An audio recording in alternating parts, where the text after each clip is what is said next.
I'm known to be very opinionated, and here are three absolute truths. 1. Concert photography is to absolutely be seen. 2. Music is to absolutely be heard. And 3. Lyrics are absolutely to be felt. Those are all absolutes.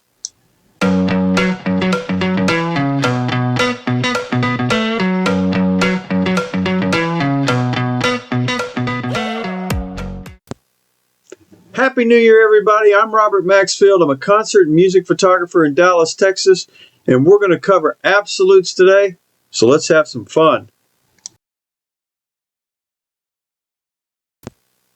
There are all kinds of people of different skill levels. I did a survey and I asked, what your skill level was, and the majority of people are either experienced, somewhat experienced, or very experienced at doing this.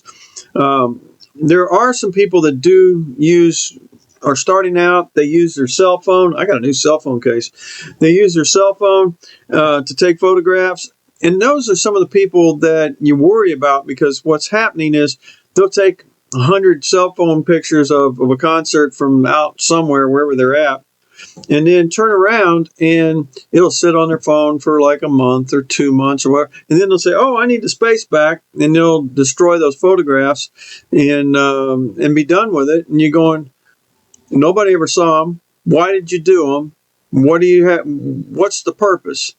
Okay, so that's one thing. Another thing is, then you get somewhere to the more advanced person that's going in to a concert with their small camera, and they're taking photographs of various things. And what happens is, all of a sudden they've got an SD card or whatever, and it's full, and they look at them maybe once or twice, and they'll sit on that camera SD card for 6 months, and then finally they say, well, I don't need those anymore, and they'll destroy them and get rid of them. And then you go, okay, why? What'd they do with them? So what's the purpose in that? And then you get the people that have a little more experience that will shoot from the crowd, or maybe get their first or second media pass, and they'll take the camera and go out and shoot from the crowd or shoot from the pit, and then they take the photographs and they put them on a hard drive, and nobody ever sees them. And you kind of sit there and go, why? And then you have the people that go out and are advanced. Believe it or not, on the survey I asked if there were any rock gods, and I know one of the rock gods. Trust me, he's a rock god. So you'll ask, they'll take pictures, and then let's say I had a publication. I made the cover of Buddy magazine a couple months ago, and I took a photograph of Andy Wood that made the cover, and then one of my photos from the same set was another shot from the same series. There was probably 30 shots in that series. 2 shots out of 30 are ever going to be seen by anybody, and that leaves a whole bunch of shots that are just never ever going to be seen by anybody.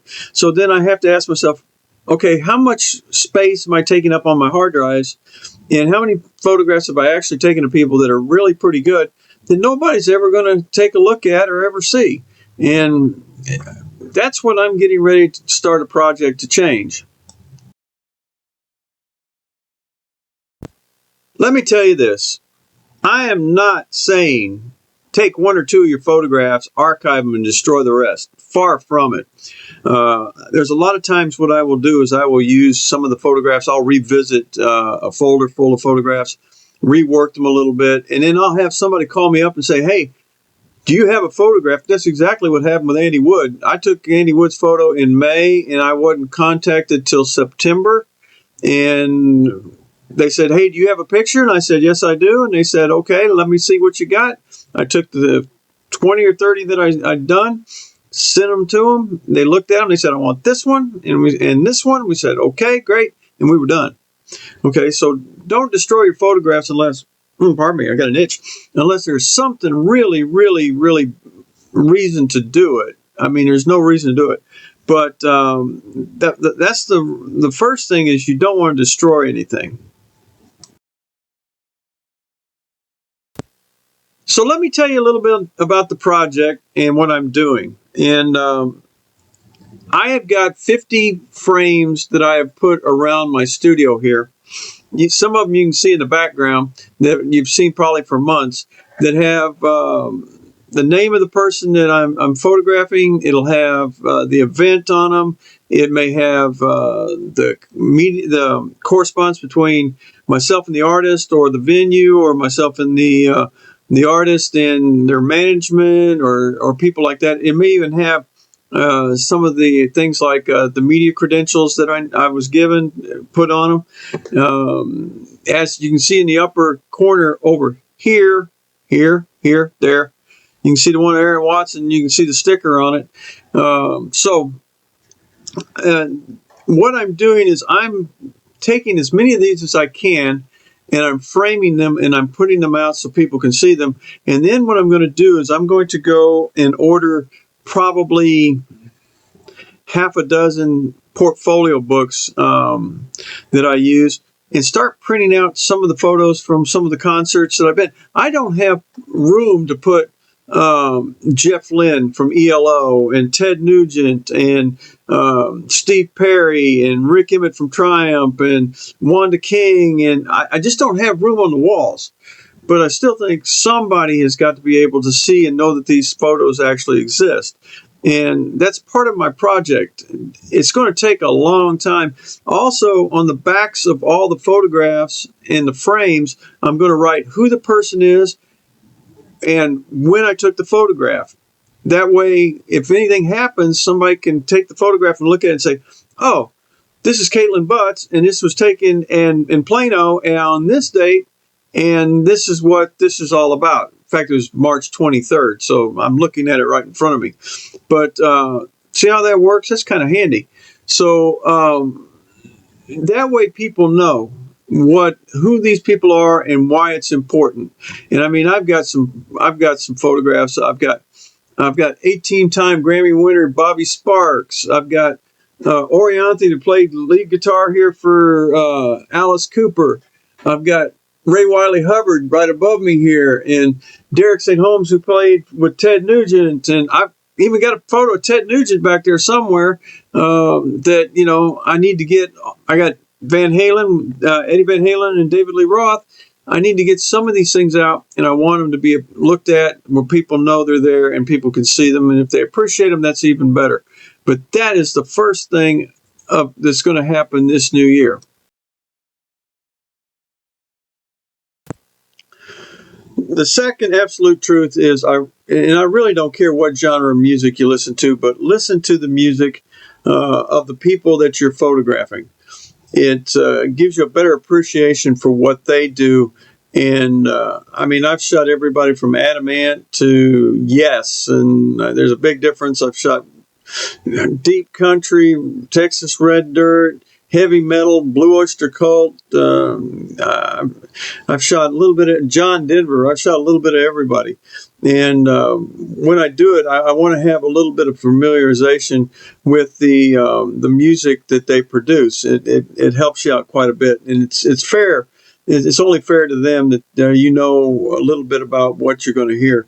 And what I do pretty much is, when I find somebody I need to shoot, or I have to shoot, or I'm assigned to shoot, I'll do some research about them and find out what makes them actually tick.